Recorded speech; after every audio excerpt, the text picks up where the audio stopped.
Сәлеметсіздер ме, көрермендер? Бүгін Туралиева Венерадан поэзия әлемі туралы сұхбат алатын боламыз. Бүгінде Венераның поэзия әлеміне деген қызығушылығы бар, ендеше сұхбатымызды бастайық. Сәлем, Венера. Саған алғашқы сұрағым, поэзия әлеміне деген қызығушылықты кім арттырды?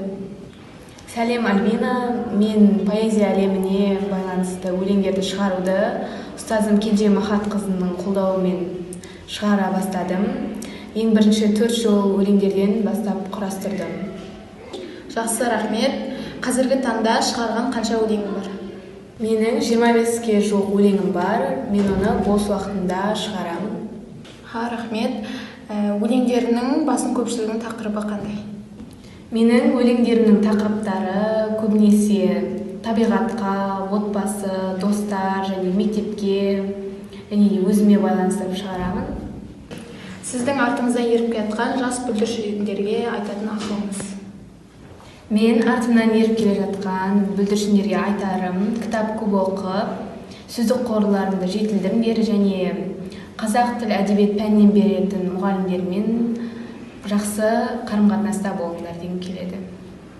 Жақсы, сұхбатыңызға көп рахмет.